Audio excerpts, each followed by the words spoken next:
জোড়া গোল নিজে করলেন লিওনেল মেসি। দলের অন্য গোলটির অ্যাসিস্টও তিনি। মেসির জাদুকরী এই নৈপুণ্যে মেজর লিগ সকারে ন্যাশভিলের বিপক্ষে ৩-১ গোলের দুর্দান্ত জয় পেয়েছে ইন্টার মায়ামি। নতুন মৌসুমের শুরুটা স্বপ্নের মতো কাটছে আর্জেন্টাইন তারকার। সব ধরনের প্রতিযোগিতা মিলিয়ে ৯ ম্যাচ খেলে ৯টি গোল করার পাশাপাশি অ্যাসিস্টও করেছেন ৮টি। ২০১৬ সালের পর প্রথম খেলোয়াড় হিসেবে MLS-এ মৌসুমের শুরুর ৬ ম্যাচের প্রতিটিতে অন্তত একটি গোল করেছেন মেসি। ন্যাশভিলের বিপক্ষে খেলার ১১ মিনিটে গোল উৎসবের শুরু করেন লিওনেল মেসি।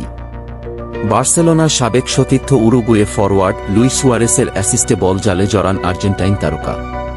প্রথমে তার শট আটকে দিয়েছিলেন ন্যাশভিলের গোলরক্ষক, কিন্তু ফিরতি বল পেয়ে লুইস সুয়ারেস আবার বাড়ান মেসির দিকে। এবার আর বল জালে পাঠাতে কোনো সমস্যা হয়নি মেসির। মেসির এই গোলে সমতা ফেরায় জেরার্দো তাতা মার্তিনোর দল। খেলার দ্বিতীয় মিনিটে ফ্রাঙ্কো নেগোরির আত্মঘাতী গোলে পিছিয়ে পড়েছিল মায়ামি। ওই গোল শোধ দিয়ে মাঝবিরতির আগেই ২-১ গোলে এগিয়েও যায় মায়ামি। খেলার ২৯ মিনিটে মায়ামির হয়ে লক্ষ্যভেদ করেন বার্সেলোনার আরেক সাবেক তারকা সের্হিও বুস্কেটস। মেসির অ্যাসিস্টে বল জালে জড়ান স্প্যানিশ তারকা। এরপর খেলার একেবারে শেষ দিকে মেসির ম্যাচে দ্বিতীয়বার লক্ষ্যভেদ করলে জয়টা নিশ্চিত হয়ে যায় মায়ামির।